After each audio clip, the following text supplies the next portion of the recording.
Welcome to The Point of View. This is your favorite current affairs show here on ChannelOne television. On The Point of View, we pick the right topics, get the right guests, and ask them all the relevant questions on issues that matter to you. We're live tonight with Ghana's Foreign Minister and Member of Parliament for the Northern constituency, Samuel Okudzeto Ablakwa. He's been in the news this past week. He addressed his turn at the Government Accountability Series on Monday, and he's joined us for an exclusive conversation on everything from Ghana's foreign relations with its neighbors to the 14 deportees that were received here a few weeks ago, to issues around this government's performance on controversial subjects like Galamsey.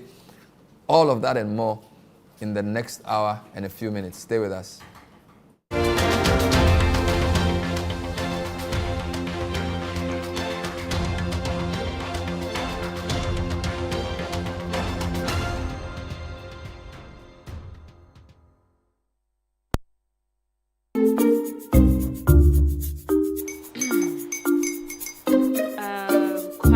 Uncle are almost here. Wait a minute. This one too, your friend Kwame. Wait, Kwame?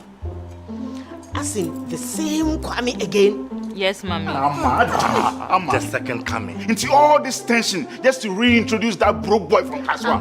Why would you deceive the family like this again? Now I understand the whole delay. Troll from Kaswa dear. Why wouldn't he be late? Or be late? Of course.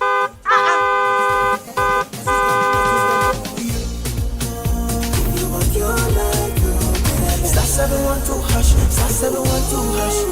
Yeah, you go be the luckiest. Go be from Georgia, be luckiest. From not the block, she be luckiest. Yeah, you go be luckiest. No matter what you're luckiest. Everybody go be the luckiest. That's Kwame! Send your God the apple boom. If you're poor, what's that? So would the coming of the Son of Man be. Hey. Is that his car? Dial star 712 hash. Choose your ticket. Enter your lucky number. Follow the prompt and let destiny handle the rest. This promotion is regulated by the NLA on the Caritas platform. Remember who we are seeing now. At risk of prostate enlargement. We a member or her. 20 ebitiminya prostate cancer. 5 bitimi afamu nadia obefamu. Actually, this is not my fault. And to wada, entina midi menichia Executive Prostate Center. Executive Prostate Center is a unique medical center where we harmonize in-depth traditional medicine with cutting-edge science and technology to cure, to treat, and to prevent diseases like prostate enlargement, prostate cancer. Executive Prostate Center. Facilities no any professional medical care. Sisi a bibia clear system ni. Ye nro ne so de natural into be koso afama ye. Executive Prostate Center. My cured.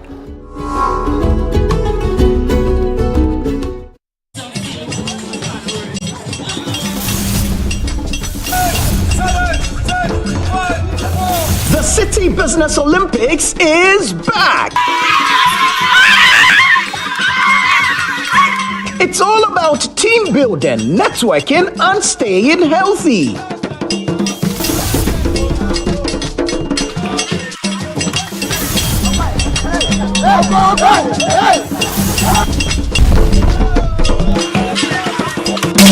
Which game will your company participate in this year? Is it 7-a-side football, volleyball, swimming, basketball, or sack race? Rally your teammates and get ready for action. Date, Saturday, September 27, 2025. Time, 8 a.m. Venue, Eden Heights Sports Complex. Call 0558-973-973 to register your company today. Let's keep fit, grow connections, and enjoy a day full of energy and excitement.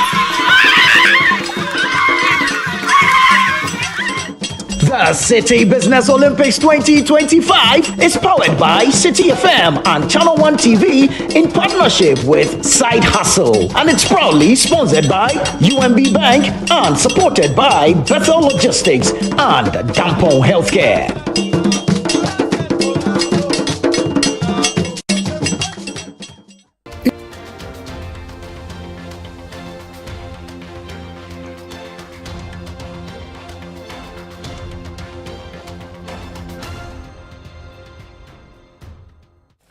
Welcome. So tonight we're speaking to Ghana's Minister for Foreign Affairs and also a Member of Parliament for North Tongue, the Honorable Samuel Okudzeto Ablakwa. I was trying to find out if you were our youngest foreign minister. My team wasn't very sure. Has there been a younger foreign minister than yourself? I guess I'm the youngest. You're the youngest. So 45. That's a good age. Did you ever dream you'd be a foreign minister when Mr. Mahama won the election? Was this something that was on the radar all along?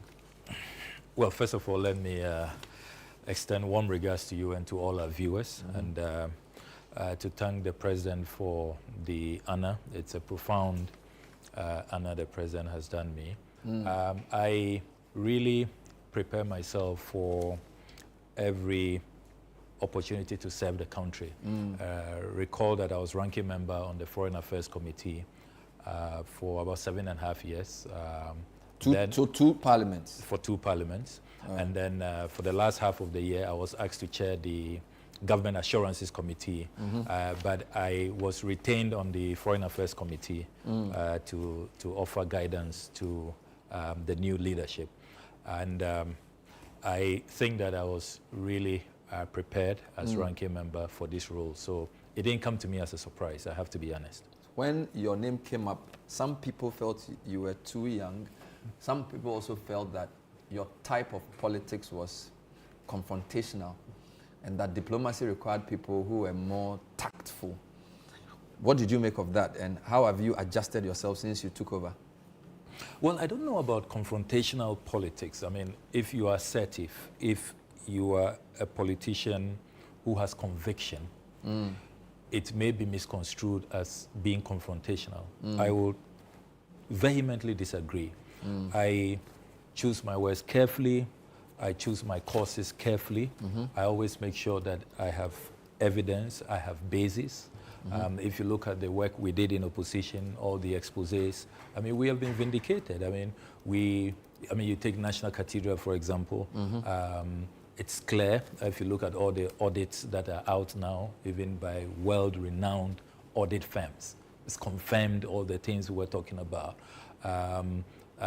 All of the work we did leading to oral, when we talked about state capture, when we talked about the need to protect the public purse, the need to have standards in governance, to have principle, to make sure that we really follow best practice. I mean, a lot of the things we were calling for here in Ghana were being done elsewhere.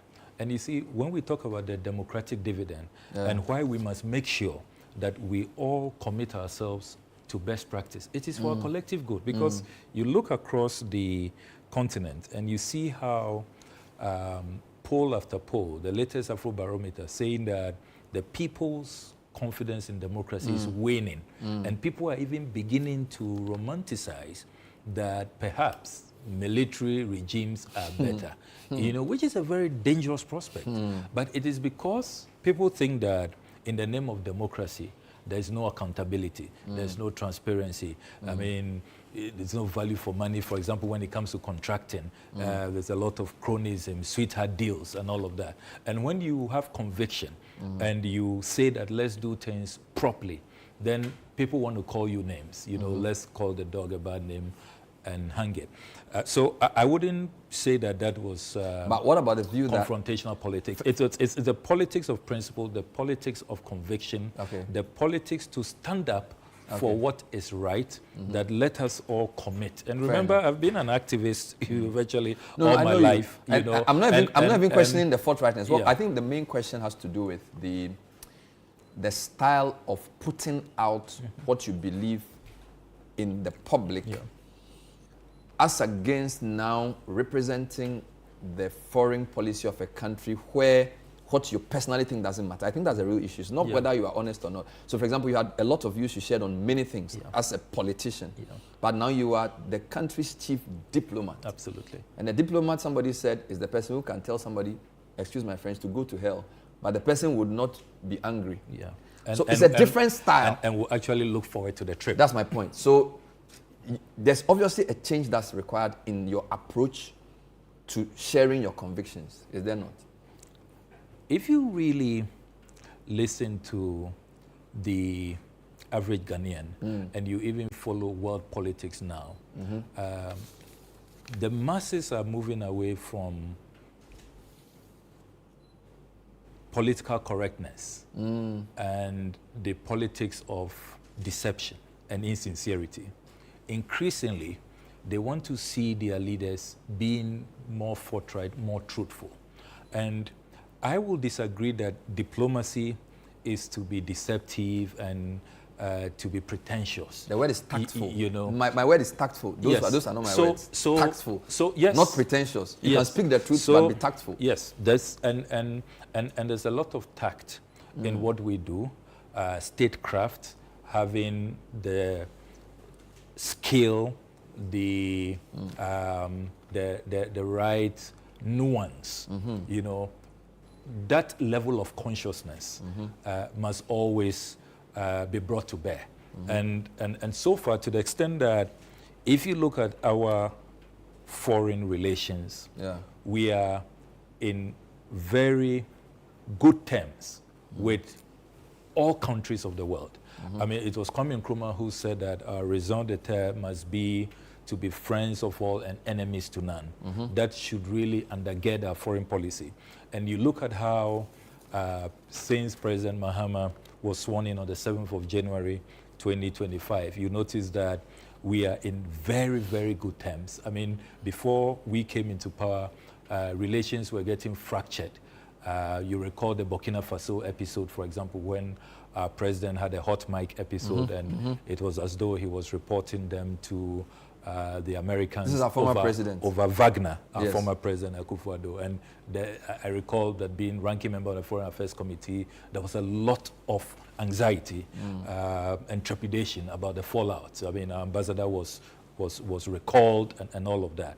Now you see a new situation where with greater skill, greater finesse, greater tact, we are in good terms with everybody. There's good neighborliness. The AES countries, they were the president's inauguration. The president returned the favor, visited them, has become like the de facto leader. Before he came in, remember that there was a lot of animosity, even the prospect of war, an invasion by ECOWAS troops.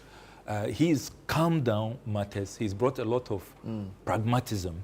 He's pursued rapprochement. And we are in very good terms with these AES countries. At the same time, good terms with the ECOWAS leaders, with AU leaders. I mean, you look at our diplomatic relations, even though you would say probably Qatar and Israel at the worst time of their relations, we are in very good terms with both of them. We have diplomatic ties with them. They have embassies here. You take China, you take US. We are in good terms with all of them. They are all approaching us, requesting favors. They want us to deepen ties. I mean, if I show you the tall list ahead of the UN General Assembly meeting, the bilateral requests, virtually all the world leaders want to meet our president.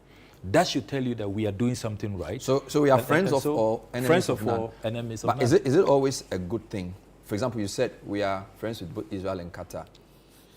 I think the UN this week has said that Israel has committed genocide against Palestinians in the Gaza Strip. This is the UN Independent International Commission of Inquiry on the occupied Palestinian territory. I'm quoting their report, which was released September 16. Yes. Clearly, the body that brings the world together has a position. Should Ghana say, because we are friends to both, we shouldn't take a definite stance on a critical issue like this? So as I've been telling the diplomats when I meet them, that our culture is that even though we are good friends with you, a good friend is the one who is able to look you in the face and say, look, this time you didn't get it right. This path you have pursued is a wrong course. So we have great ties with the Israelis, with the Palestinians. They've all established fiscal diplomatic presence here. We haven't declared any of them persona non grata. We've not cut ties with any of them. But we are able to point out, we agree that what is going on in the Gaza Strip is genocide. We haven't minced words at all. I've had the opportunity to engage my counterpart, the foreign minister in Israel, the ambassador here, and we've made clear our point. At the same time, we have also solidarized with the Palestinians. I mean, for the first time, we were able to make an impressive donation to them. We are probably the only African country that has been able to send aid to Palestine, made in Ghana, chocolates, cocoa products. And we thought that we should solidarize and establish the fact that we are not going to sit by and watch these atrocities go on and not be able to bring our humanity, to bear. So yes, the way we have gone about it, and even if you look at our votes, we currently serve on the UN Human Rights Council. We have consistently, you heard the Israeli ambassador recently say that we've been voting against them and we should change course. Of course, what he did was meddling in our internal decision-making processes, and I had to invite him and certainly express our disquiet about what he said. And he's since, desisted from that kind of conduct. But you see our voting pattern, and it's clear that we are aligned with the UN, we are aligned with the larger part of the international community. If you look at the recent vote on the Palestinian question, 142 countries voted for the resolution against what is going on in Palestine. And Ghana was there. We're on the right side of history. We didn't join those 10 countries who voted against and the 12 who abstained. We should tell you that even though we are conscious to be good friends of all, but it is... On certain matters, you take principled positions. We take principled positions on those matters, and we don't allow the friendship and the good relations to mar, because it's about international law, it's about the respect for the UN Charter, it's about sovereignty, and so I it's think about that point is UN clear. resolutions. So our voting pattern for Israel, but in relation, on the Israel matter, in relation to the UN General Assembly next week, I don't know if I'm getting ahead of myself, will the president make a statement on what's happening in Gaza? Absolutely, absolutely. And if you follow the president's speeches at the United Nations, he's been very consistent. He will remind the world that we must recommit to the two-state solution. He disagrees with Netanyahu, who says that there can be only one state and that they have to clear the Gaza Strip.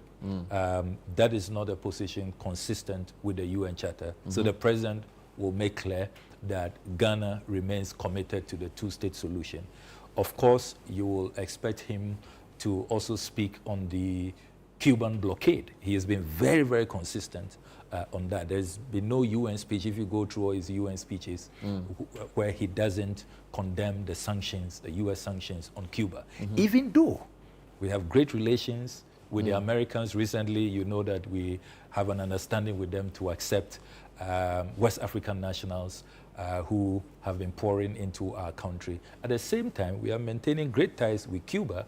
We're receiving a lot of Cuban medical doctors, the Cuban Medical Brigade. So we are a country that ought to be studied. How we are able to navigate since you brought the, I take that. And really since you brought the US great relations. Prisoner issue, I listened to the president when he met us on the 10th, a week ago today, and he did admit that our relationship with the US, even though it was okay, was not necessarily at the best of places because of Mr. Trump's policies, his tariffs. So it's a bit baffling for us to, in a sense, do the US this favor of receiving 14 deportees who are not even Ghanaians into our country. I mean, Mr. Trump hosted 5 African presidents in the second term. Mr. Mahama wasn't one of them. So I'm not sure Ghana and US are as cozy as they probably were when Mr. Obama was president and Mahama was here. So why did we agree to this? So let's be clear. We didn't agree to this because we agree with President Trump's immigration policies. We are not doing the US a favor. We are doing our fellow Africans a favor. We are offering them refuge. We are offering them succor. We are offering them hope. We want them to come back home and be comfortable. We solidarize with them when we see those images, the arrests, the violation of their rights, being detained against their will, and it's as though nobody wants to take them. So it was purely on humanitarian basis, and we have made clear that we did not accept any financial benefit whatsoever. We are doing this because We want to continue to position Ghana as that country which has always been the Mecca for Africans, for freedom fighters. We will avail ourselves to help fellow Africans in distress. So pardon my ignorance. So it is not about Fair enough. Pardon my ignorance. If you have 14 Trump. Africans, 1 Nigerian, 13 Nigerians, 1 Gambian, why wouldn't their governments take them? Why do we have to take them? Yes, so you do know that the Americans have been approaching governments they consider friendly. That's what, at least when they engage me, and I've been to the State Department on numerous occasions for these talks, and they have indicated that they are approaching countries they consider friendly countries. Despite the allies. The tariffs. You know, the tariffs the were 10%. The tariffs were general, really. Okay. He slapped it on all countries. So they have said that don't use that to judge our relations. Everybody, you know, received the MCC too. Received we are not getting. Trump's. Yes, and really for the MCC, it was our own doing. AGOA is also off. The PDS and all of that. Yes. But AGOA, we are still a friendly country. We are clearly a friendly country because they approached us. And I think that if you look at the region, in terms of what we are doing with the Americans, the strategic cooperation we have, even with intelligence sharing, with security, we have a lot going on in health. Even despite the withdrawal of U.S. AID support, there's still a lot of cooperation in the health sector.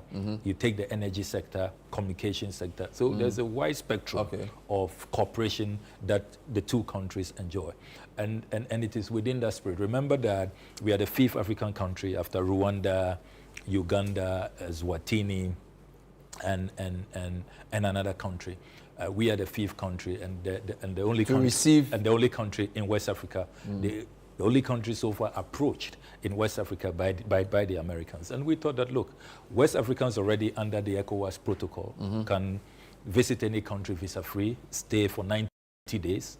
So on principle, on humanitarian grounds, Pan-African solidarity, let us accept our fellow West Africans. And let's make the point that Ghana is your home.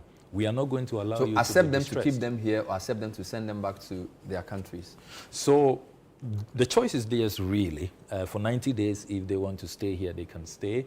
But so far, all of them have indicated that they want to go back after some time. And we've been facilitating that. I can reveal to you that we are expecting another 40.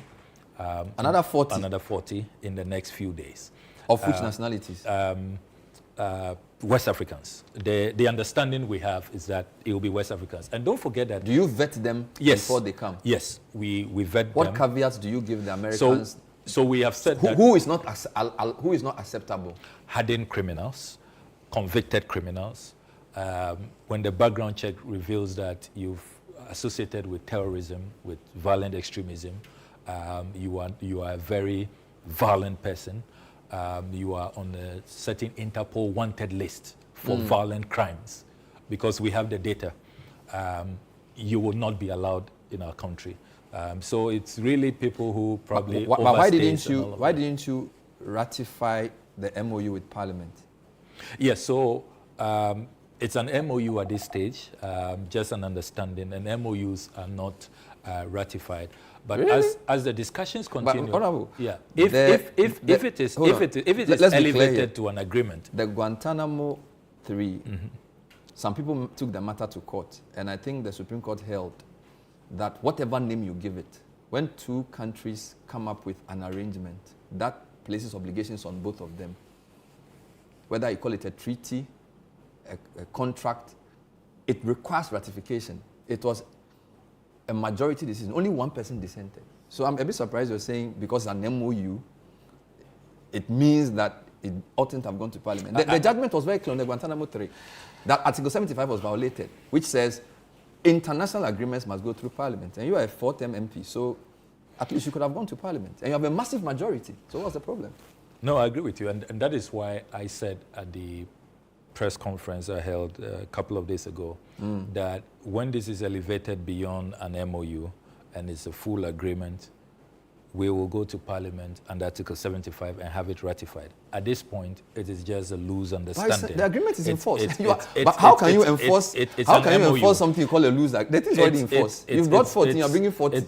Look, I've inherited so many MOUs that didn't go to Parliament for ratification, and it's. But because of the precedent of the Gitmo 3, I felt like this was, and I think you know this. So is it an oversight? Are you going to apologize for it, or you don't think you made a mistake? No, it's not an oversight because we sought the Attorney General's advice. It was discussed in cabinet, and the Attorney General's advice and his counterpart, the Attorney General on the U.S. side, also said that look, this is an MOU, and MOUs do not require ratification. That is why the Attorney General is wrong, because the judgment is clear. I can read it. Oh, you know better law than the Attorney General? At least the law is there for all of us to read. Unless the English reading of what the Supreme Court said is different to all of us. I didn't see MOUs in that judgment. The language of Article 75 is perfectly clear. The article forms part of the set of provisions governing the role of the executive arm of government in Ghana's international relations. I'm reading the judgment. Yeah. The scope of the article deals with treaties in general. The side notes and the body of the text makes reference to treaties, agreements, and conventions. It is also clear that the instruments referred to relate to Ghana's international relations with other countries or groups of countries, and the article requires that such instruments must be ratified by Parliament. The Constitution makes no mention of any formal distinctions that are dependent on the formality with which such an instrument is formatted or brought into being. Then it goes on to even list MOUs, etc. This is the judgment. This is a Sophia Kufu. I'm not the one saying it. So I don't know whether you're saying because the AG says, in fact, if the argument of the defendant in the state, the government, were to be taken seriously, that the transaction being by way of note verbal, executive agreement, memorandum of understanding, diplomatic note, or what have you, is merely an administrative one, then the question arises as to the exact status of the said persons now that they are in Ghana. Are they migrants? It's a long argument. It basically says, once two countries agree on something of that nature, Parliament must ratify. It's very clear. We are working with the Attorney General's advice, and the Attorney General's advice is that when this is elevated to an agreement, it can be ratified. At this point, there's no need for ratification. So the 40 are also coming? Yes. Okay. And on humanitarian grounds? Yes, and don't forget that we also are receiving Ghanaians. So it's not only other West Africans, but there are 166 Ghanaians we are expecting this year. Before 166 Ghanaians. Yes, before, after that, we have no problem. Before December. There are people, so they should come. Yeah. But why wouldn't the Nigerians accept their own people? They haven't rejected them, all those who... We've called them that, look, your people are here. We're taking because I'm sure you're aware that the U.S. court has also judged that even though what Trump did is wrong, they can't stop it. You get it? So it's almost like we are helping the administration commit an illegality. At least per the judge in the U.S. who was adjudicating on the matter that was sent by two of those who were deported. Look, we have always been a Pan-African country. We will always stand up for fellow Africans. We will give them a safe haven. We will give them refuge. Okay. We will not sit idle by and allow their rights to be so violated as though they have no home and nowhere to go to. And I must commend our neighbors so far. None of them have protested. The Nigerians have been accepting those who are transiting through Ghana. The Gambians have accepted their fellow Gambian.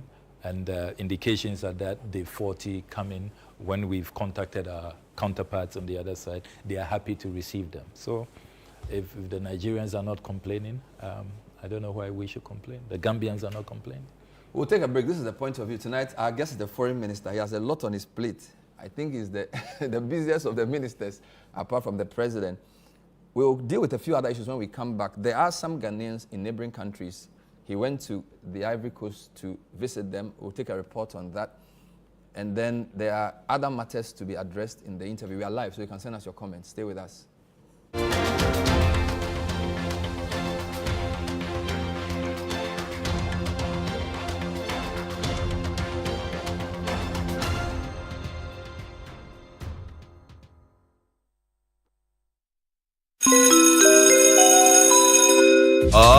Announcing Ghana's first unlimited photocopier leasing. Yes, from just 983 Ghana cedis, you can lease a multifunctional photocopier and print unlimited. Yes, unlimited and free paper every month. Guess what? That's not all. Toners, repairs, and maintenance all are free. And oh, I'm not kidding at all. And we cover the whole country. Yes, the whole country. What are you waiting for? Just visit us at www.valexlease.com or call 0244 644048. Remember, terms and conditions apply. Valex Lease, affordable document management solutions.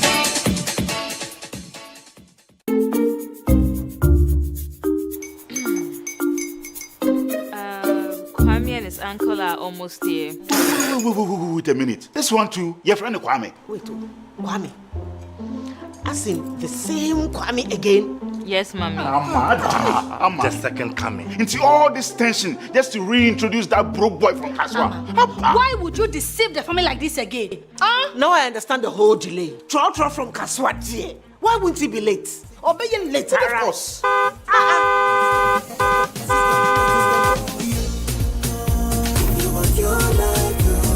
Star 712 hash, star 712 hash. You go be the luckiest. Go be from Georgia, be luckiest. From not the block, she be luckiest. Yeah, you go be lucky, luckiest. No matter why you're luckiest. Everybody go be the luckiest. That's Kwame! Senya God the apple boom. If you put it toye, so would the coming of the son of man be. Is that his car? Dial star 712 hash. Choose your ticket. Enter your lucky number. Follow the prompt and let destiny handle the rest. This promotion is regulated by the NLA on the Caritas platform.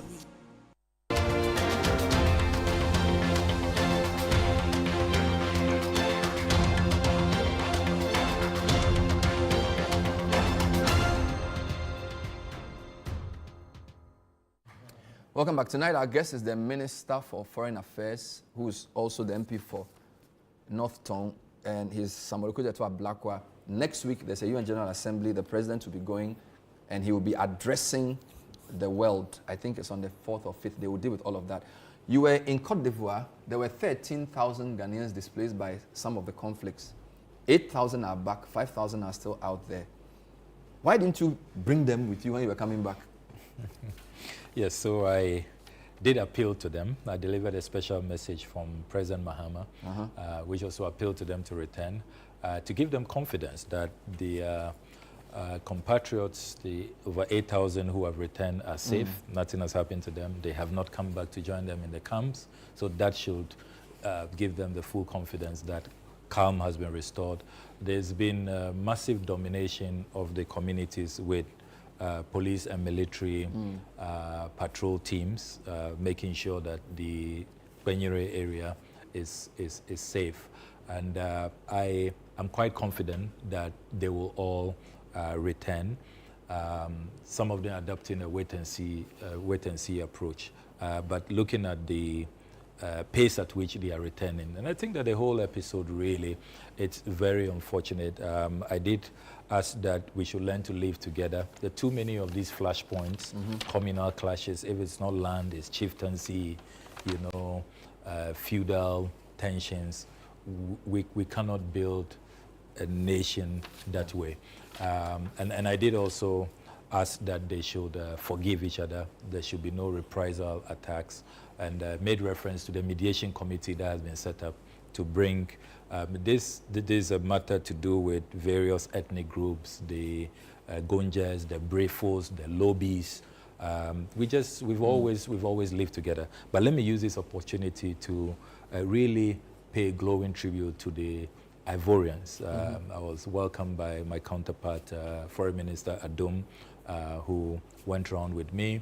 And the Ivorians told me that, look, remember that in 2010, 2011, Ghana, you were there for us. There were about 17,000 of us when we had those difficult, political clashes. You offered us refuge. And that is why I use this episode to remind all of us that we are neighbors. Let's be more embracing. in recent times, you recall that I've had to calm down tensions. There was a certain anti-Nigerian sentiment coming up. Of course, what that gentleman the so-called said, Igbo, yes, Igbo yeah, kingdom. it was totally out of place. It was incendiary, reckless, and unacceptable. I summoned him to the office. He apologized. He issued a public statement retracting and apologizing to the president, to everybody. The Nigerian foreign minister came in on President Tinubu's instruction to apologize, calm waters. Unfortunately, some people wanted to continue with demonstrations and all, but I'm glad that the larger Ghanaian society has calmed down. So it's important in the spirit of good neighborliness that we are always there for each other. It was Ghanaians helping Ivorians not too long ago, helping the Burkinabés not too long ago, and now it is... But some can argue that the time they came here, they had a full-blown civil war. Yeah. This was more a communal clash. Yeah. So to have 13,500 in Cote d'Ivoire and another 2,000 in Burkina, that's quite high. Yes. That's number one. Number two, you did make a donation on behalf of the state to them. Why didn't you organize their return? Because you did go and see the conditions under which you were living. Why did you opt for the voluntary return? Why didn't you say, look, Ghana is a peaceful country. The president has asked me to bring you back home. So come. You know, diplomatically, you also do not want to create the impression to the Ivorians that you don't appreciate their gesture and you are, you know, virtually, you know, disregarding what they've done. So it's a delicate balance. You are thanking them for their warmth, their hospitality, but at the same time, you are urging your compatriots to return. And I believe that they will take our advice and return.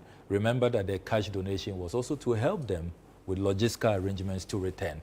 But on their own? On their own. We want them to do it on their own, so that it's not as though we are forcing them, they are not too sure, and we are compelling them to return.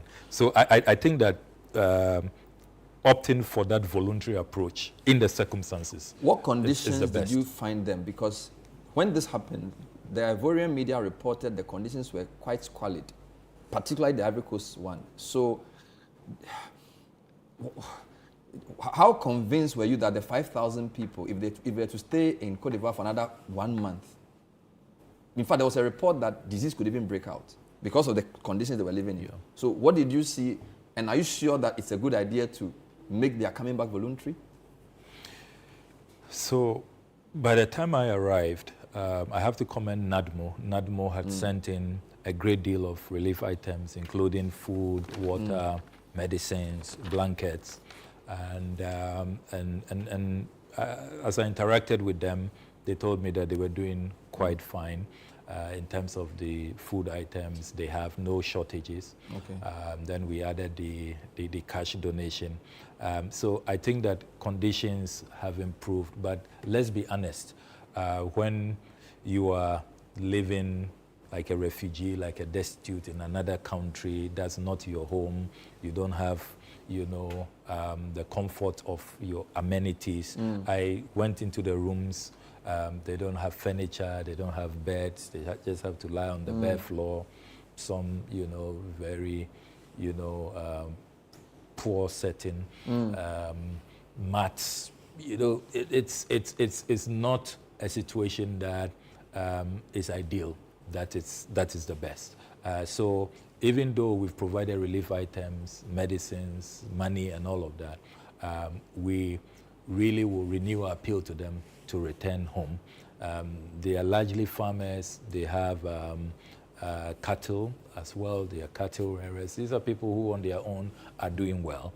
And it's important that they return. What about those in Burkina Faso? Were you able to see them? I asked because Burkina Faso, we know, parts of it have not been stable. Yes. So it's one thing to have your people in Cote d'Ivoire, but it's an entirely different thing to have them in Burkina Faso, southwest. Were you able to go there? No, I haven't been able to go to Burkina Faso personally, but I dispatched our embassy staff there, and they provide me with daily reports. And the latest information is, as of yesterday, is that the numbers have reduced from 2,500 to about 1,600. And we expect that by next week, we should have a total return to Ghana. So the situation is improving. Unfortunately, we had a lot of difficulty traveling, landing. Our aircraft could not land a couple of times. I had to then eventually fly to Tamale and then go by road, crossing the bridge into the Vonkoro area in Cote d'Ivoire. Because there was presumably no airport there. Yes. Very remote area to get to. Yeah. Speaking of travel, the president's most recent visit was to Singapore and Japan. Yes. And I heard you list a lot of the benefits. Generally, there's East-West geopolitical issues.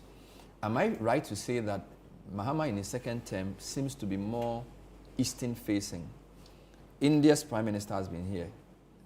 I mean, he's part of BRICS as a high-level leader. Yes. You've been to Japan, Singapore, and I'm sure he's going to go to China soon. Definitely. He'll go to US next week, but not at the invitation of President Trump. Yeah. So is Ghana tilting more to the east than to the traditional west? Can I make that conclusion? Let's put it this way. Ghana is strengthening its ties within the global south. There's a strong South-South alliance emerging. Okay. And we believe that if you look at what is happening in the West now, they are more focused on Ukraine and they are focused on their internal security. At this point, it doesn't really appear that they want to be outward looking. Yes, they are maintaining ties, they consider us good friends, but in terms of really trade volumes, new strategic cooperation, and business deals, they are rather under pressure because US is not really supporting NATO as they have done in the past. They are all trying to ramp up 5% of GDP to build a strong internal national security resistance because they fear that Russia may have intentions to go back to the empire era. And so they are all living in that fear. Now, if you read the dynamics that way, you will not want to bother them too much. A strategic country and leader would want to tend to those who really, are available and want to be more buoyant with their external relations. And at this point in time, it is the global south, India, China, the Gulf countries, Japan, South Korea. These are the countries that, if you look at their numbers, it's been going up and they have made a lot of offers. Japan has announced $1.5 billion in investment in Africa. And they want African countries to present strategic cooperation document to benefit from that. China is also looking at its Belt and Road initiatives. Recently, I signed a $30 million grant for an Aflao market. They are looking at even more, projects in Ghana. They have extended a special invitation to President Mahama. So in October, he will be President Xi's guest in Beijing. So when you have, these countries, you've talked about Narendra Modi visiting us, the historic visit. No Indian president has visited Ghana in more than 30 years. So it should tell you that there's also appetite on their side, and with what President Trump is also doing with all of these tariff wars, they are looking for new markets. So we have to position ourselves. And as President Mahama reminds us, this is a time in all of this adversity and uncertainty, this fragility, this fracture, this turbulence, we should position ourselves to take full advantage. And that's what we are doing within a global South framework. And that really we understand has been a strategic the position. Chinese leader met some world leaders recently and sort of presented an alternative view of global leadership. So I feel the concern is that the Western world has a certain model and the Chinese leader possibly is the leader of the third world or whatever they want to call it. So we may be forced to make a decision because you've said friends to all, enemies to none. Ghana historically was non-aligned. So instead of the Cold War, which was in the 80s, it looks like there's going to be America versus everybody else. And we'll be forced to make a choice. How are we navigating that? Because the Chinese are actually offering a model of world leadership. They are not basically saying just do business. They're saying our way is better than the American way. And we know they and Americans have been at localized for a while. So as we cozy up to the so-called South-South, we are also going to then be potentially alienating ourselves from the US, who have traditionally, in your own words, been a good friend to Ghana. So my mentor, the Osagefo Dr. Kwame Nkrumah, navigated very skillfully at the height of the Cold War, was able to get American support for the Akosobo Dam project. At the same time, got Russian support for our atomic agency. And he navigated very beautifully, founded the non-aligned movement, which Ghana is proud of as a founder. We are not going to be making choices. We will not leave anyone behind. We will not give anybody the cold shoulder. Yes, some people are busy with their internal security. We grant them that. Some are withdrawing aid, some are imposing tariffs. It's their national, choice to make. But we will not get so offended as to say that we are cutting ties or we don't want to relate with you. But those who are willing at this point to work with us, those who are excited about new corporations, deepen ties, we'll work with them. As and when they think they are resolving their national security concerns and they want to come back to their traditional friends, we will be all hands open and all embracing. So it's really just about being strategic and navigating. There's a concern about we are not what's going to in be it making for us. choices. So this is a broad question, but I'll use a case study. So I feel like we go to FOCAC, we go to TICAD, we go to US, Africa, whatever. It's almost like even the Russians are doing the same thing. We Africans just go to listen to the agenda of the Americans, the Japanese, the Chinese, the Russians. What is our agenda? What is in it for us? What are we taking there, right? And which is why some people feel like these countries use us. So a lot of people feel like these 14 people who were brought in, is basically Americans using us.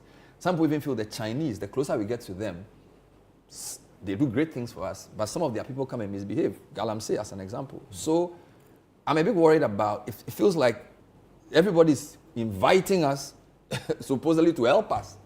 But who are we inviting? What is our strategic, what are we also looking for? Because I don't know. So if you have observed our foreign policy posture, we go into these meetings with what we want.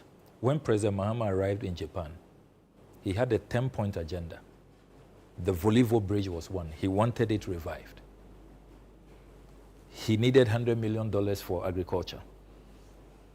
The $1.5 billion Japan wants to invest, we submitted our project proposals. So we go with our agenda.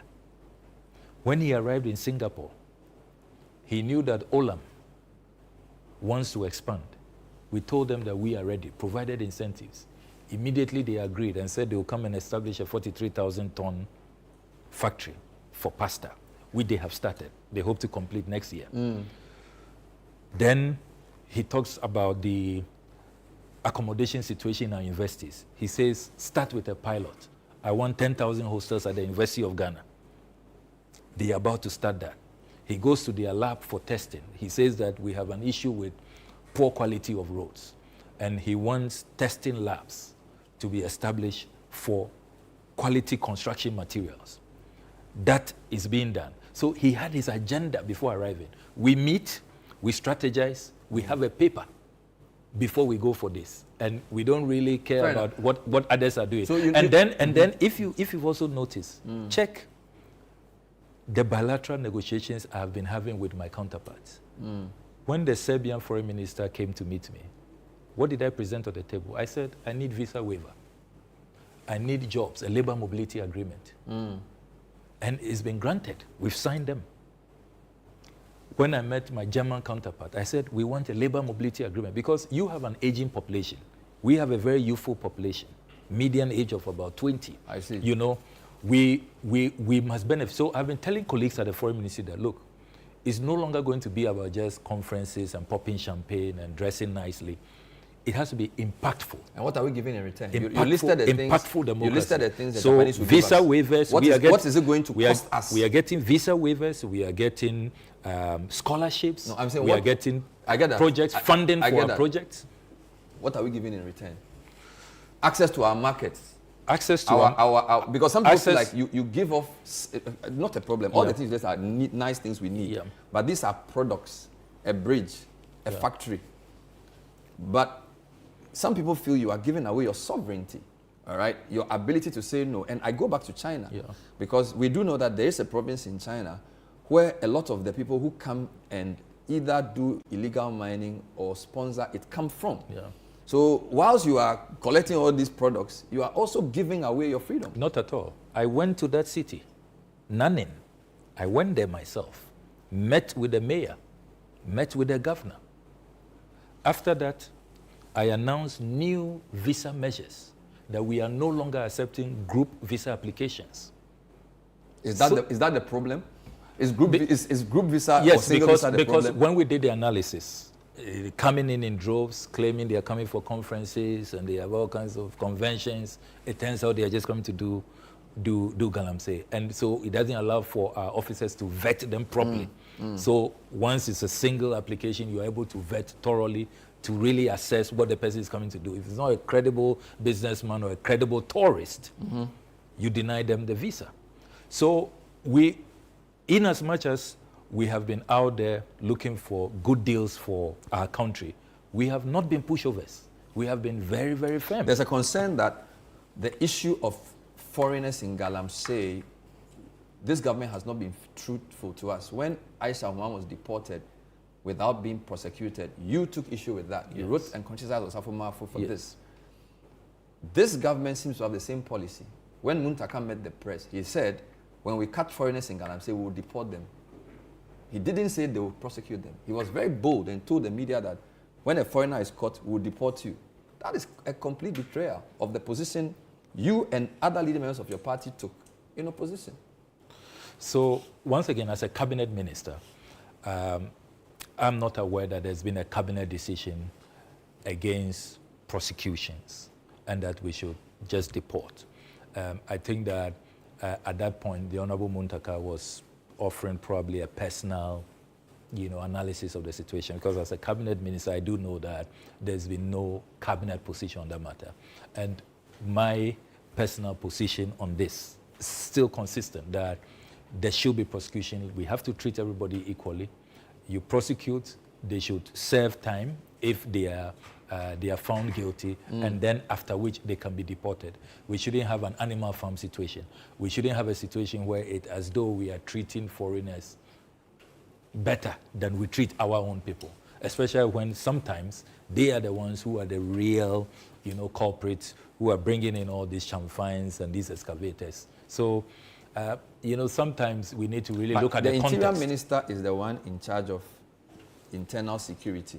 So if he tells the media that this is what we are doing, that cannot be his personal view. Because you are not the implementing ministry. In fact, you said that on Monday, that your job is for those who come in, in fact, your job is foreign affairs. So the Interior Minister, the one whose ministry oversees the police, the immigration, and the prisons, is telling Ghanaians on record that they will deport foreigners for them to be treated in their own country. That's, I mean, foreigners engaged in Galamsey to face immediate deportation. In fact, you actually said it yourself too. If you April 7th. Yes, if you play that video, I talked about prosecution and deportation. Yes, but your colleague did. Your colleague said we're just deporting. Interior Minister. And I've said that it's not the cabinet position. So did you raise it in the next cabinet meeting that Interior Minister, what you are saying risks being misconstrued as our position, because in opposition we said this is a wrong policy. Did you raise that in cabinet? I do know that as we speak, the current Attorney General is prosecuting foreign nationals. I don't want to appear to be picking on, even though we know there's a suspect. Prosecutions are going on. And the President has said in cabinet that prosecute. Let's make an example of that. Okay. So fair enough. I don't think Since you are going to say subject, I don't think that was a cabinet position. And not to pick on you, you listed 15 things you said Akufo-Addo could do to fight Galamsey. I don't have time to read all. I can only see about 3 that this government has done. You listed 15 things. One of which was you said something about what the embassy in China should do, which is directly related to you. But let me read about 3 of them. Instruct the Attorney General and IGP to discontinue the harassment of anti-Galamsey protesters. Well, there's no protest, so that's not an issue. Sack all regional ministers who have failed to prevent Galamsey as chairs of their respective regional security councils. Sack all MMDCs who have failed to stop Galamsey as heads of their respective municipal assemblies. Reshuffle ministers responsible for lands and natural resources, environment, science and technology, etc., etc. Recall all police commanders and national security operatives. Impose a 5-year ban on all forms of small-scale mining. Deploy the armed forces to protect our river bodies. Immediately stop the issuance of new mining licenses. Carry out a shake-up in Ghana's embassy in China. Launch an aggressive scientific Green Ghana campaign. Provide free comprehensive medical screening and treatment for all Ghanaians affected by Galamsey. Hefty fines on small-scale mining companies. Roadmap, a lot of things. I'm not even sure 20% of this has been done by this government. We are about 8-9 months in office. Yeah. I'm confident that these things will be done. Some of them have been done already. About 44 forests have been reclaimed. And look, let me be very honest with you, that on Galamsey, I believe that we can do better. And all of these propositions I made in the past, I still stand by them. Look, at the ministry, when given the opportunity, I hold here the KPIs. This is the first time in the history of our country that the foreign ministry has come up with KPIs for our ambassadors. All our high commissioners and ambassadors, our envoys, must meet these targets. And if you fall short, it's now in the appointment letters that the president signed. It is basis for you to be dismissed. I wish we replicate this in the regions and the districts and have Galamsey there, where if in 6 months you are not able to stop Galamsey, it means you are complicit.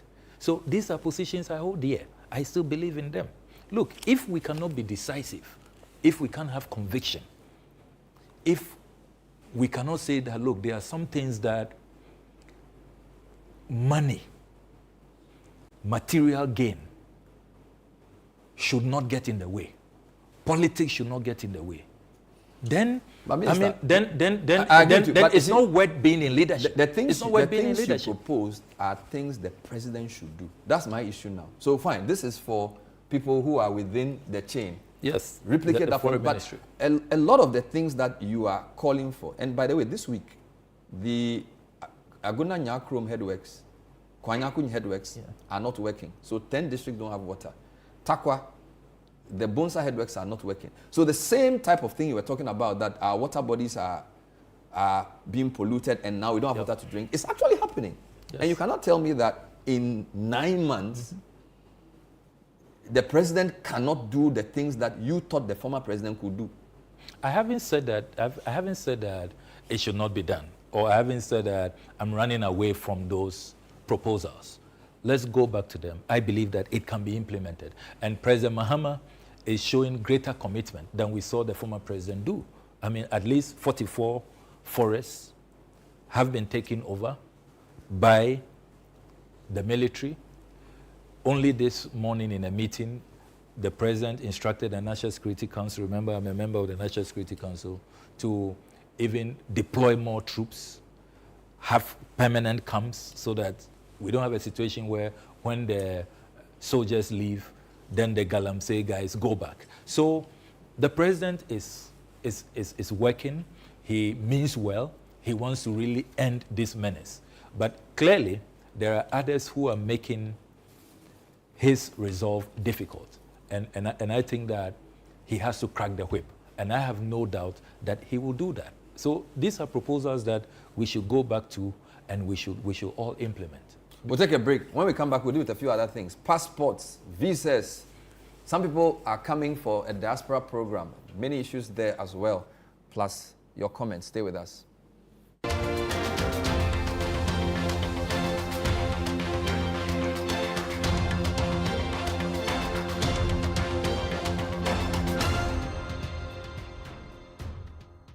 Remember who we are seeing now.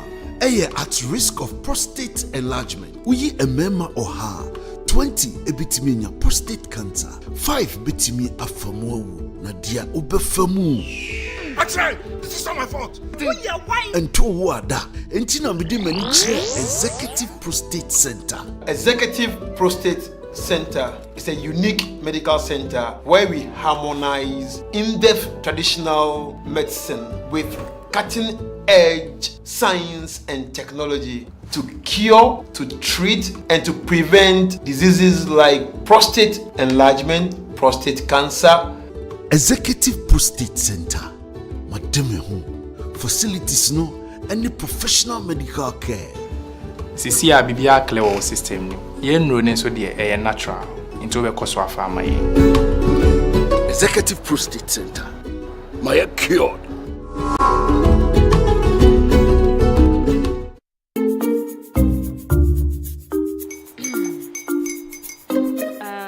Kwame and his uncle are almost here. Wait a minute. This one too, your friend Kwame. Wait, Kwame. As in the same Kwame again? Yes, mommy. I'm the second coming. Into all this tension just to reintroduce that broke boy from Kaswa. Why would you deceive the family like this again? Now I understand the whole delay. Troll from Kaswati. Why wouldn't he be late? Obey you later. Of course.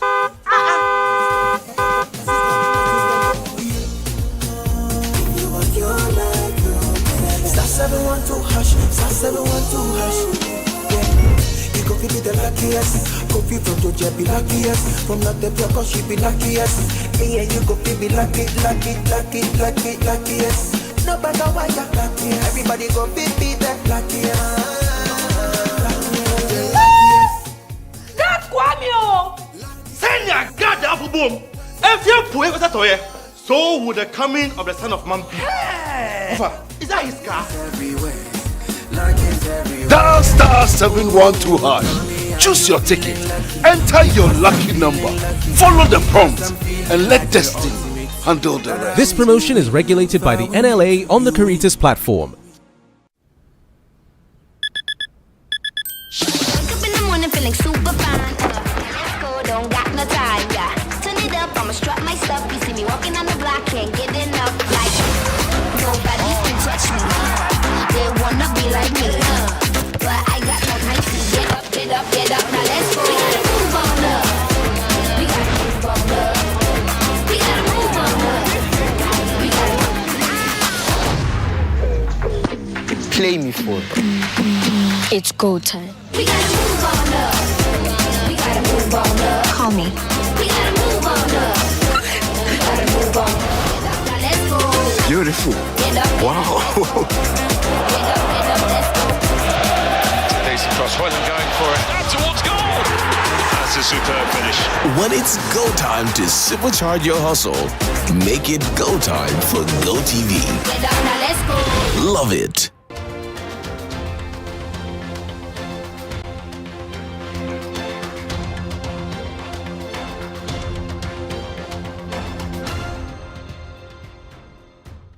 We're still here with the Foreign Minister, Okudzeto Ablakwa, and we're discussing a wide variety of issues. Thank you for staying. We've gone around many things. Engineer Kenashigbe, who is the leader of Media Coalition, says, Bernard, please ask him about the president's promise for more action. Turbidity of water is now 32,000 NTUs. Oh, he adds again. So it's getting worse. Yeah. It's getting worse. And I don't know if you have the president's ear, but I really feel like being one of the voices in opposition on Galamsey, you need to let the president know that his government's credibility is at risk. No, absolutely. I've made a point that we should do more, and let me commend Kenashigbe for his consistency and he's a vanguard.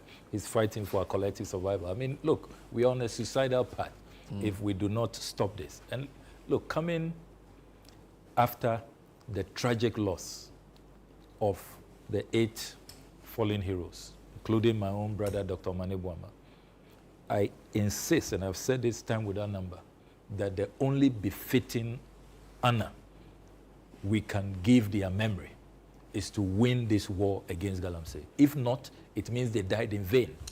What would those young children think of us, particularly those of us in leadership now, in the same party?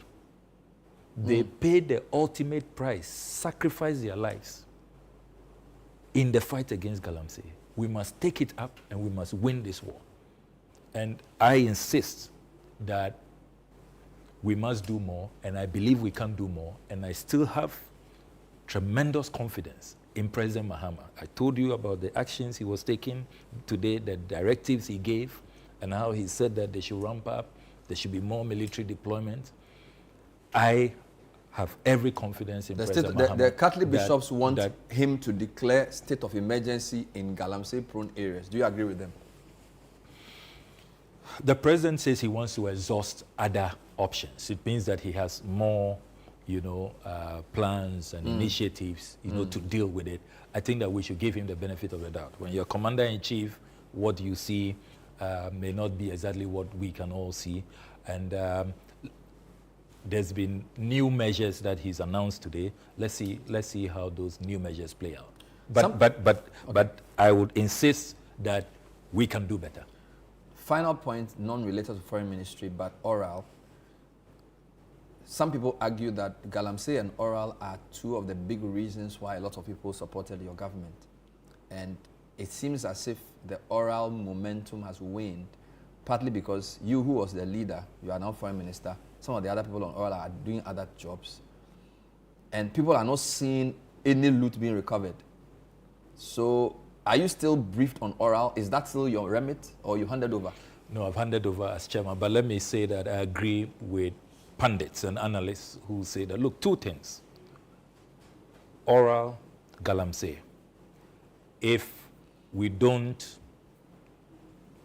make sure we succeed in the fight against Galamsey and in Operation Recover All Loot, we are doomed. We are finished.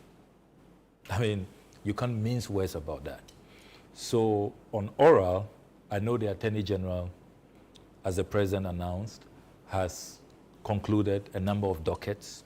And after the legal vacation, he's been briefing us in Cabinet. He will be filing cases.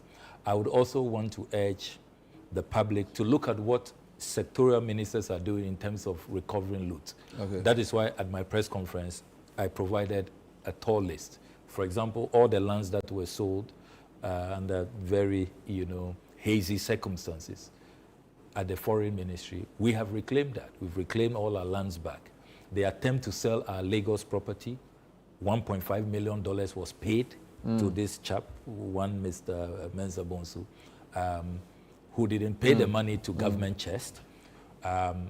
He has been arrested. We have stopped the sale. Has the money been recovered? No, unfortunately not. But at least he is in the firm grips of national security. The attempt to sell the Lusaka property, we've stopped it.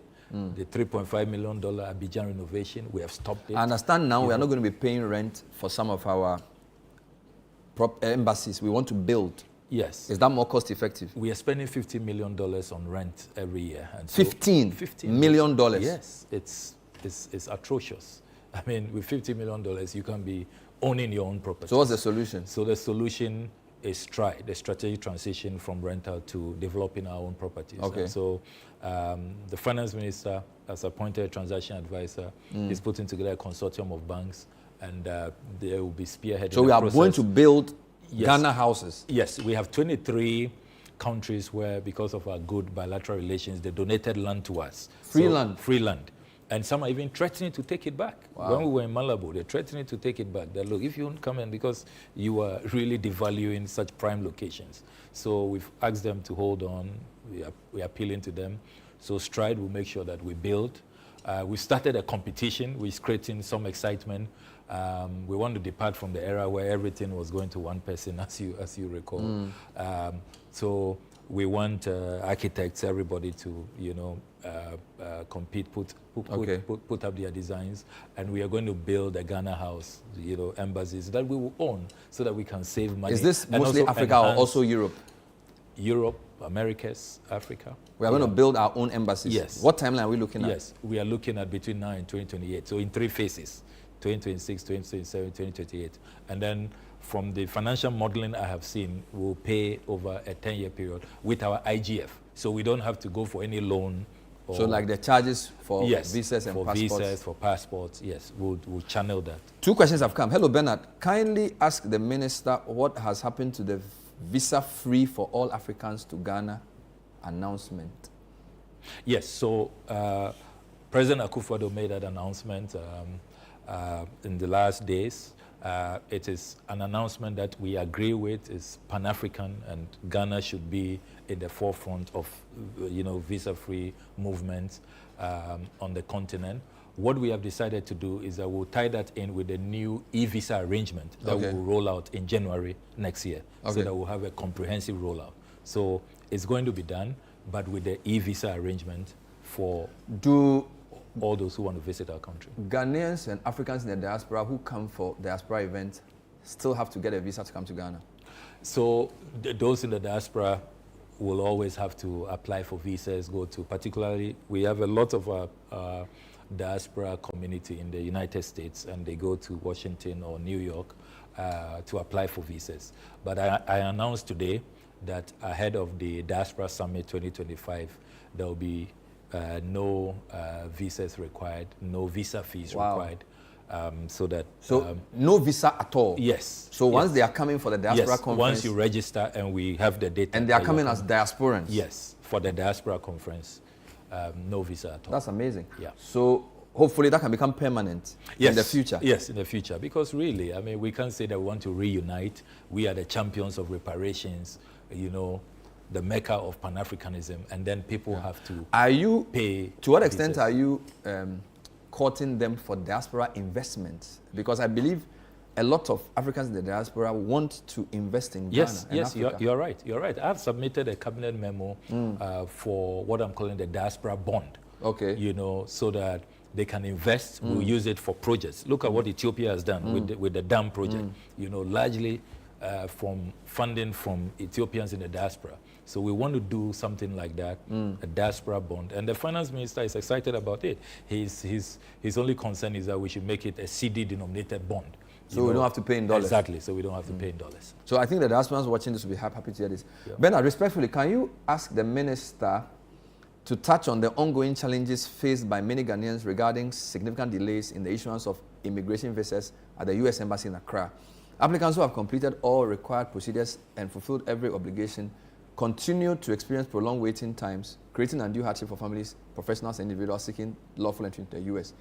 These delays affect family unification, etc., etc. My name is Joseph Bologa. You know him. He was my mate in the secondary school. Yes. He used to pray a lot. Yes. So he's asking you. Yeah. Bologa. Yeah. So what are you doing about the delays? Is that with your remit at all? Yeah, it is. You recall that I issued a note verbal to all the embassies asking that they treat us with courtesy, with more respect, clear the backlog and stop these long waiting hours. And I've been reminding them. Only this morning I had a good meeting with the acting ambassador, and I brought up this point again, because particularly at this time where schools are reopening, people have to go to college, it's been very frustrating.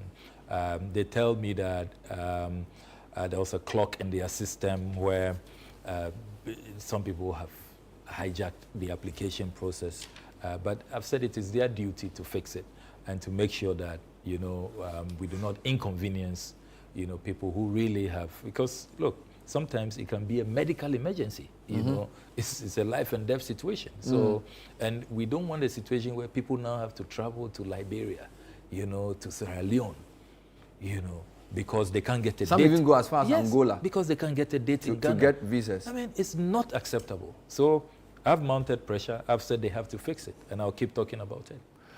Let's deal with a couple more points. Presidential travel. The president is going to the UN, and he's still going to use a commercial flight. What is the status of the presidential jet? The last briefing we had in cabinet is that the jet remains in France for servicing. So it is not available. Do you know how long it's going to be there? No indication at this point. No indication. I remember when the helicopter crash occurred, the Otun Force said Ghanaians should not politicize air travel and prioritize the safety of our public officials. I'm not quoting him, but he said it in paraphrase, suggesting that if we need to get a new aircraft, let's get it, because the life of our leaders is very important. What would you need to see about the quality of our presidential jets to convince you that we need to get a new one? So I think, first of all, in this discussion, we should look at best practice. All the countries we go to borrow from, we are begging them to renegotiate our debt that we cannot pay them. How do they conduct themselves? Do their leaders have presidential jets, pack it, and go charter ultra-luxury jets? There has been an attempt to distort what we were speaking against and what I was championing. I am saying that, like other countries, let's have a presidential travel policy. When there's a presidential jet in pristine condition, use it. Don't leave it, and then you go and be chartering. If you have issues with the jet, come to Parliament, open up, let's have a discussion.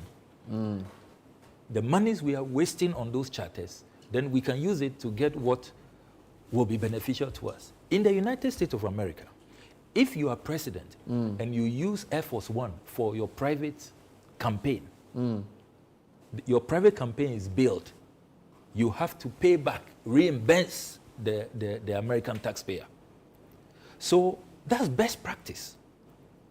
So we should situate this discussion in proper context, within the context of value for money, of prudence, of frugality. But the question is, who determines the quality or the state of the presidential jet?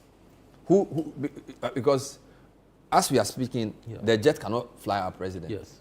I'm sure in opposition, when Akufo-Addo was president, his people could argue that he had to charter flights because the jet was not in pristine condition. They cannot argue that way because I gave them the opportunity in Parliament.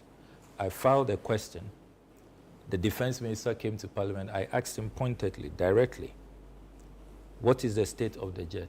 And the defense minister told me, and all Ghanaians, the records are there, that the jet is in good condition. It's airworthy. His words. Is this 2022? Yes. Around May, June? Yes. That's what the defense minister told us, not me. That the jet, and indeed, to be fair to the defense minister, at the time that President Akufo-Addo was refusing to use the presidential jet, other African leaders asked to use the jet and were using the jet, like President Weah, President Madabi of Sierra Leone, President Balo of Guinea. That's a fact, well documented. Did it not depend on where the jet was going? You know, so because a jet can do a short hop trip. And if you are flying a jet from here to, say, Liberia, it's not the same as from here to France. Again, I say people should go back to the facts. When we became broke, when he refused to listen to me, we were plunged into an IMF program. His last 1.5 years, checked. All the places they were claiming our presidential jet could not go to.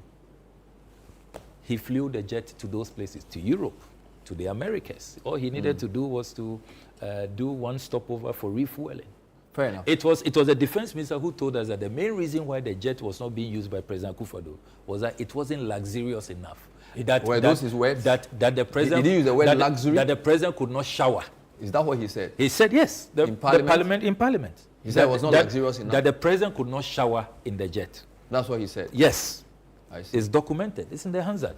Fair enough. But my point is that now we have history to guide us. Yes. And we've also had a major air traffic disaster that has really saddened the nation. If our president is traveling to Japan or China or US, are you saying that he should keep going with commercial flights? Because we've said in the past that whatever. I mean, if the president is not in a good condition, why don't you come and tell Ghanaians that we need to buy a new one? What's wrong with that? So, first of all, let's await the outcome of the investigations on the helicopter crash. We do not know at this point that the crash was because the jet was not fit for purpose. The helicopter was not fit for purpose. I'm not even saying that. So let's I'm wait. not even saying. I'm saying that. I'm saying that the way you couch the question. What I'm saying is that can lend to that. No, we do know that our presidential jet is in France for repair. Yeah. Nobody wants to put a president in a jet that they don't believe is absolutely perfect. That's my view. The accident only makes people more afraid. It doesn't mean that it was caused by faulty. Good. So that's what I'm saying. Good. So I'm glad you agree with me that let's wait for the outcome of the investigations. Number two, the president, His Excellency John Dramani Mahama, has not complained that he is worried about flying commercial. He will not be the first president to do that. Most of our presidents did that, particularly when presidential jets were not available. Is that more cost effective compared to owning, chartering, and commercial? If you put it all together, are you saying that you've done the work to say, as for example, he may go with 50 people, I don't know how many. Are you telling me that that's a more cost-effective way of traveling? Absolutely. Because the work I have done, if you look at what we spend, what President Akufo-Addo was spending on these charters, an hour, and all the costs that come with it, it's nowhere near. When you charter a jet, talk to the aviation experts. Flying commercial, the cost, the total cost, comes nowhere near the cost of chartering these jets. Absolutely nowhere near. Absolutely nowhere near. Beyond the jet. And this discussion should be situated within protecting the public purse, which President Akufo-Addo himself said he will ensure that he protects the public purse. And read the Hansard of 1999, when President Rawlings was trying to purchase the Gulfstream 3. President Akufo-Addo's argument.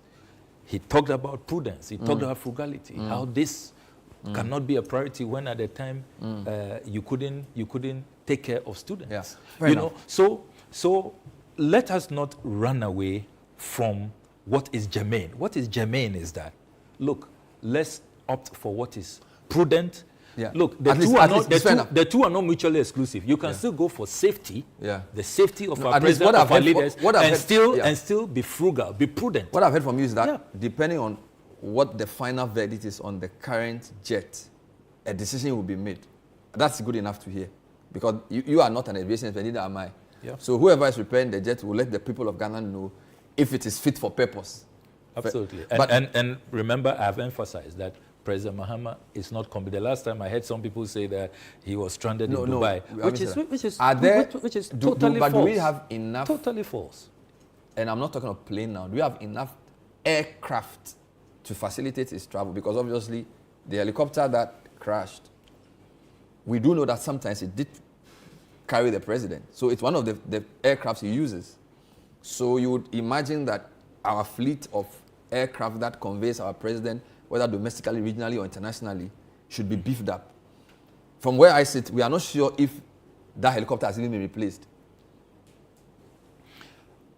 It's not within my remit as foreign minister to know whether a jet has been replaced or not.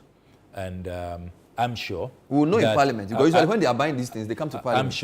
I'm sure that at the right time, in terms of the president's plan for our fleet, our air force, I'm sure that will be made public, and we shall all interrogate it in the best interest. At the end of the day, value for money, prudence, frugality, whilst balancing the safety. And let's look at best practice. The countries we go to beg for loans from, we are begging them for debt restructuring. Is that how their presidents live? Is that what they do? Like Arabian kings, chartering jets, abandoning their presidential jets. Have you ever heard a U.S. president abandon Air Force One and then he says, "I can't shower in it"? So I also don't hear U.S. opposition politicians use their travel of their president on the political platform. They do in terms of even the reimbursements. If they think you are abusing the jets, if you are using it to abuse incumbency, and you are not paying back, you are not reimbursing the taxpayer, it's a big deal in the United States of America and elsewhere. It's a big deal. I mean, there are even Western politicians who have been made to resign because of even the kind of travel they engage in, the kind of chartering that they did. You know, they have very high standards, and we are not asking for much. We are just saying that let us be prudent. Finally. And let us protect the public purse. That's what we are saying. From anecdotal evidence, the foreign minister is possibly the most traveled minister apart from the president. In fact, the president hasn't traveled that much. You're a member of parliament. How is this job affecting your ability to still be MP? To the North Tongue people that I know you love a lot. Very much, my beloved constituents, as I call them. I must admit that it has not been easy, but I have found a very creative way of balancing. What I do is that I roll out a lot of projects. For example, tomorrow morning, I'm dashing in, and anytime I have to do a major travel, long travel, I rush to the constituency. So tomorrow morning, I'm doing a very nice program, my annual free chop box, free mattresses for those going to secondary school, which is a very popular program in the constituency. I will have that handed over personally to the students tomorrow before I leave for the UN General Assembly. We are doing projects now more than we've ever done before. All our secondary schools, we've started new dining hall projects, new assembly hall projects, new classroom projects. I'm currently constructing bungalows for teachers to get them, because so do they understand that, teachers. Do they understand that swimming, so you have to travel? So yes. they are not saying that we never see you? Yes, so I'm not abandoning, and I've told them that to compensate for you not seeing me every weekend at the funerals and at the park. How is our hospital? The one we built? Yes, our CTFM is doing very well, fully equipped, and they now have a doctor, more nurses. So now it's a full doctor there? Full, yes, and it's doing very, very well, and I can't thank you and your listeners enough. We have to visit North Tongue. You have to come back. You have to come back. And let me also use the opportunity to thank the President and the Roads Minister. All our roads have been captured under the President Roads agenda, particularly the Sege Bato Mefe Road, the Avema Suchari Road, contractors on site, and then the Joapon Podoi to Abutia Road. Wow. So even though you are not here, your road was there? Yeah, and projects. And the volleyball bridge is yours? North Tongue has not been abandoned. You managed to push the volleyball bridge all the way in Japan? Absolutely. It's important. It's important. We wish you well. We wish you well. Honestly, thank you for coming on the show. Thank you, my brother. We've been speaking to the Minister for Foreign Affairs and MP for North Tongue, Okudzeto Ablakwa, and he gave a press conference on Monday, and he's given us a big interview. Thanks for watching. We'll see you next time. Bye-bye.